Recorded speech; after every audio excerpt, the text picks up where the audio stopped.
careful. That doesn't look... What? Oh, no! Hold on! You got me?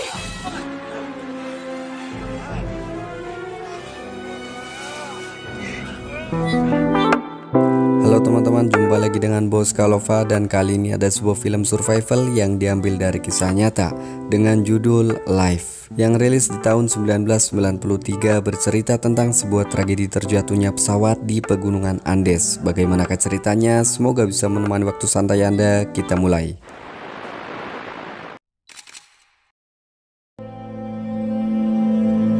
Berlatar di dalam sebuah pesawat yang terbang menuju ke negara Chili, membawa rombongan tim rugby dan keluarga bersama pilot serta pramugari terhitung 45 orang. Wajah-wajah ceria terlihat di sana. Pasalnya inilah pertama kalinya mereka bertanding antar negara. Saking senangnya mereka melempar bola rugby ke sana kemari layaknya sudah berada di lapangan, hingga mereka pun menghiraukan instruksi dari pramugari. Mereka selalu menganggap instruksi itu sebagai candaan, hingga akhirnya keceriaan mereka pun memudar karena sebuah goncangan di mana pesawat mulai hilang kendali. Mother of God, no!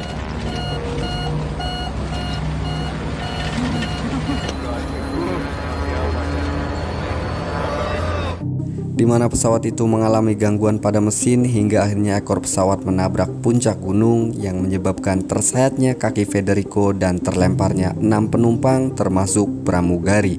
Dan kini sayap pesawat pun patah dan tersisa badan pesawat yang masih meluncur menuruni lereng gunung sampai akhirnya terhenti.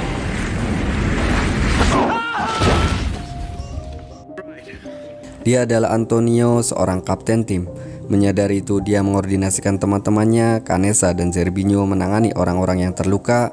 Pasalnya keduanya adalah mahasiswa kedokteran, dan yang lain bertugas menutup lubang dengan barang bawaan untuk menahan angin di sana. Sebab Antonio berpikir dengan keadaan matahari yang sudah mulai tenggelam, tim SAR tidak mungkin akan datang saat itu. Well, it's too late. Dan malam pun datang. Situasi dan kondisi yang sebelumnya mereka tak pernah rasakan kini harus melaluinya dengan meringkuk dan berdempet agar tercipta kehangatan. Sementara itu seorang ibu-ibu yang mana kakinya terjepit kursi, dia terus bergumam hingga membuat Carlitos marah. God forgive you all for not helping me. I'm agony. Shut up! Shut up, you! Shut up, you stupid cow! I'll punch your face in! Pagi pun menjelang, Zerbinho mengecek salah satu penumpang yang terluka parah. Zerbinho mengatakan bahwa dia telah mati. Yang bisa disimpulkan sampai hari itu terhitung 12 orang telah meninggal. Lalu mereka pun memindahkan semua jasad, dikeluarkan dari badan pesawat, serta tak lupa mereka pun mendoakannya.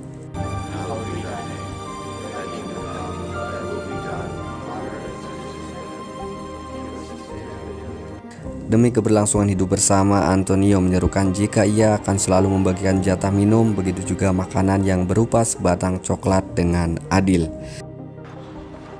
Careful. Di saat mereka sedang duduk santai sambil menikmati sebatang rokok, mereka mendengar suara pesawat yang tak tahu arah datangnya.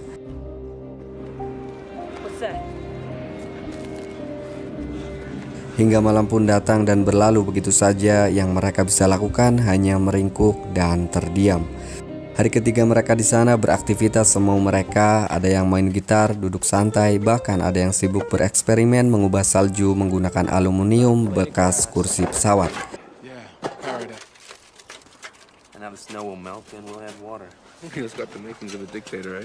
No comment.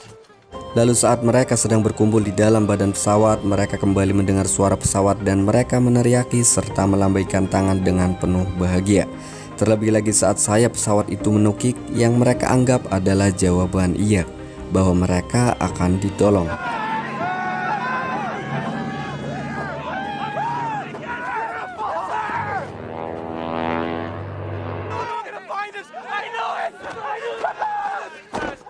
Malam pun kembali datang. Di malam ini suasana berbeda dari malam-malam sebelumnya. Mereka terlihat bahagia dan penuh semangat. Bobby membagikan coklat tanpa seizin Antonio, yang mana dia telah tertidur. Dia menganggap semuanya sudah berakhir karena tim SAR akan datang esok pagi. Chocolate. Go on. Why not? It's over. Helicopters are coming in the morning. Pagi yang ditunggu pun datang, mereka duduk berbaris dan Antonio keluar membawa kotak untuk membagikan minum dan coklat seperti biasanya. Antonio kaget dan sangat marah karena kotak itu kosong. What the hell is this? What pig has been in this box? That's why we slept.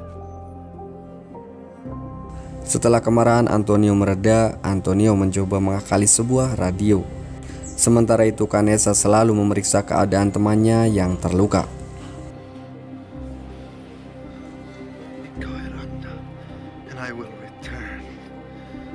Di sisi lain, Antonio sangat terpukul mendengar berita dari sebuah radio bahwa pencarian telah diberhentikan. Dia tergeletak di sana dan dia tidak sanggup untuk memberi kabar itu kepada teman-temannya. Lalu dia pun menyuruh Daniel untuk memberitahu kepada semuanya.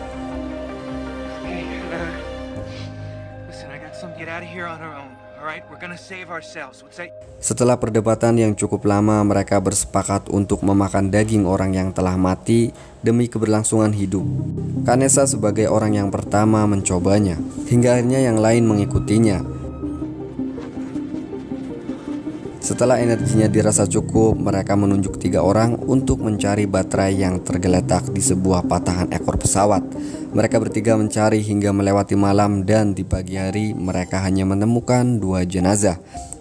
Lalu mereka ambil dompet dan barang berharganya saja. Di sisi lain, Canessa meyakini kalau mereka bertiga sudah mati kedinginan di malam hari. Tapi pemikiran Canessa ditepis dengan pulangnya mereka bertiga menggunakan puing-puing pesawat sebagai alat seluncur. Sedikit kebahagiaan di tengah keputusasaan. Hey, look at this! Look at this! Watch out! Watch out! Anything is possible. Karena keajaiban mereka bertiga di tengah hangatnya api yang menyala, mereka bersepakat untuk mengirim 3 orang lagi untuk mencari ekor pesawat dan sekaligus mendaki Gunung Andes untuk mencari pertolongan. Senyum kebahagiaan terpancar di wajah mereka.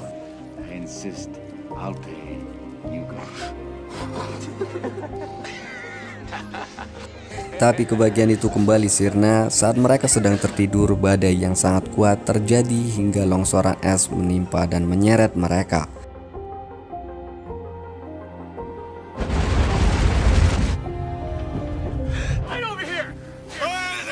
Korban bertambah lagi hingga terhitung 29 orang sejak awal. Rencana semalam tetap akan dilaksanakan. Sebelum berangkat, Carlitos menyampaikan kepada mereka bertiga, Canessa, Nando, dan Antonio.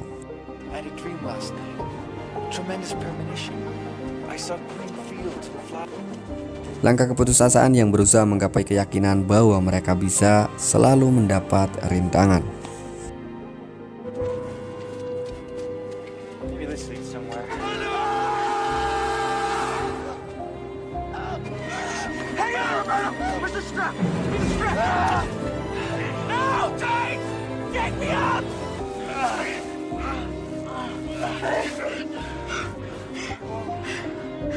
Hari demi hari terus berjalan, tak terasa ini adalah hari ke-70 mereka.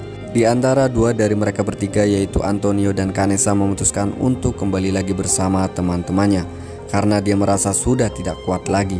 Tapi Nando terus menyemangatinya, hingga di antara mereka berdua ada yang menemani Nando.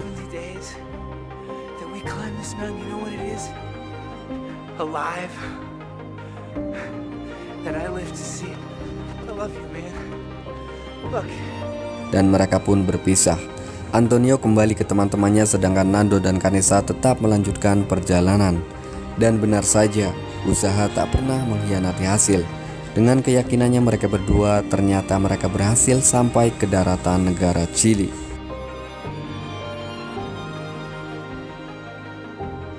Dua hari berlalu dan kita kembali ke badan pesawat. Suasana hening tiba-tiba terpecah dengan datangnya sebuah helikopter penyelamat.